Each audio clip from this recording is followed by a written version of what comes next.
Everest, the highest and one of the most dangerous mountains on the planet.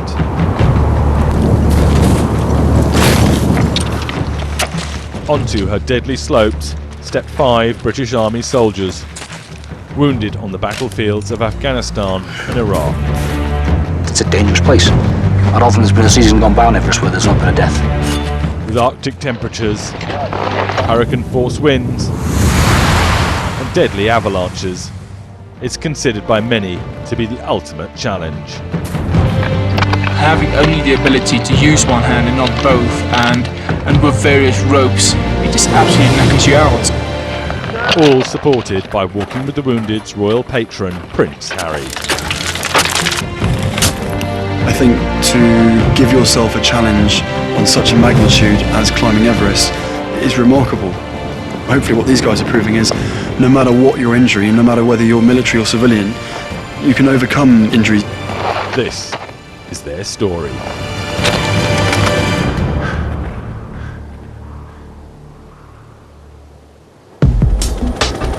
It's 8 o'clock in the morning, and the Walking with the Wounded Everest team are landing in the small Himalayan town of Lukla, en route to Everest. The summit team is made up of 5 wounded soldiers, who between them have been shot, blown up, and nearly burnt to death.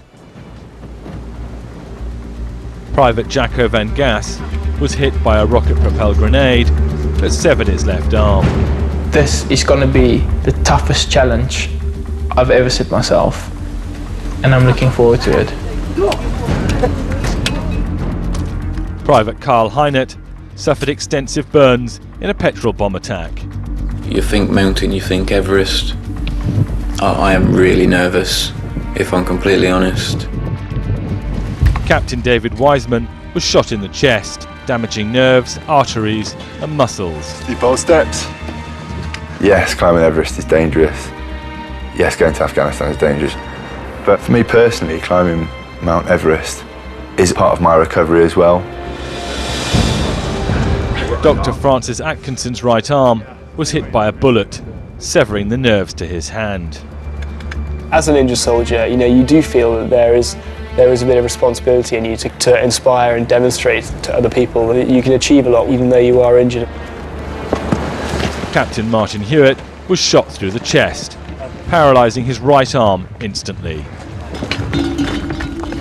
Climbing Everest is hard, ridiculously hard. If we have one injured guy on summit of that mountain, we've got mission success. If all 5 of us do it, even better. These 5 injured men, husbands and sons, are hoping to be the first team of wounded soldiers to summit the world's highest mountain, Everest.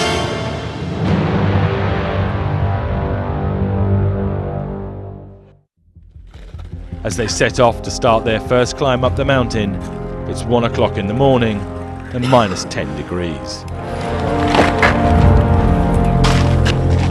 Just ready to set off now. Up to Camp 2 is our final destination. Camp 2 is perched at 6,400 metres, 1 vertical kilometre above them. The team have to climb through the night when it's coldest and there's the least chance of an avalanche or crevasse collapse.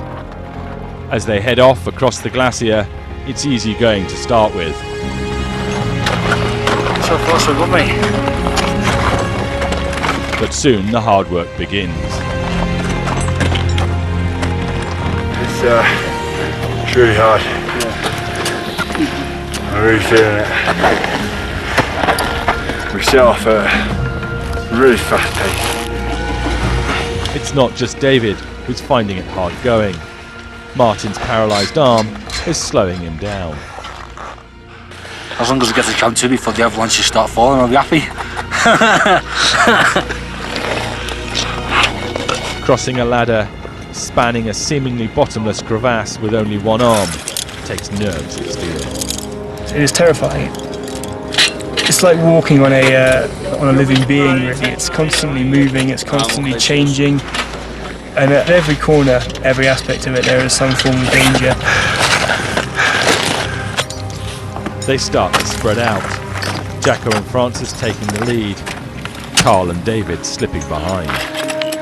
The train is kind of undulating, rolling in and out. Higher up the icefall, Jacko and Francis are facing their own problems. There was an enormous crack and then a massive rumbling. Francis and Jacko are caught in the path of an approaching avalanche.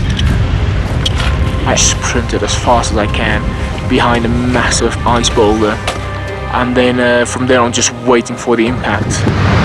An ice wave came through us and swept through the area.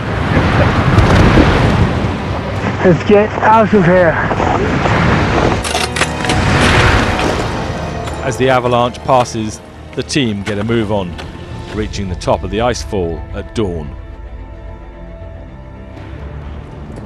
But in the daylight, they can now see just what they're facing.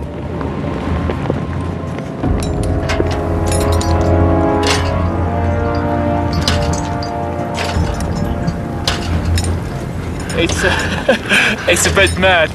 You can't believe how deep these crevasses are. But the train is absolutely insane. As they approach Camp 2, the team hit a new altitude of 6,400 meters, but they're exhausted and on the verge of collapse. Got here eventually.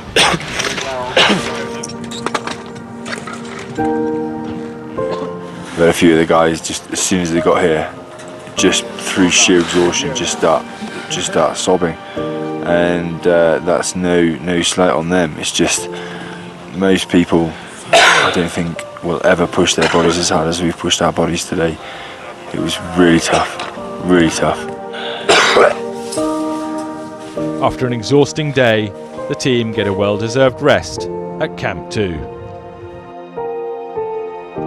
In the end, this was as high up the mountain that the team went.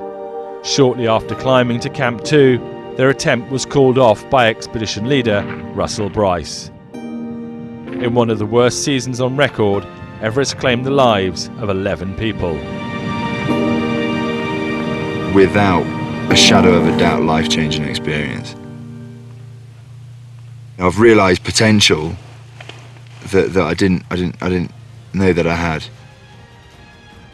Despite the failure to summit, the Walking with the Wounded team learnt valuable lessons about themselves and how to face the new challenges that their wounds have presented them with. She's still there. Who knows, one day I might come back and give it another shot. We'll wait and see.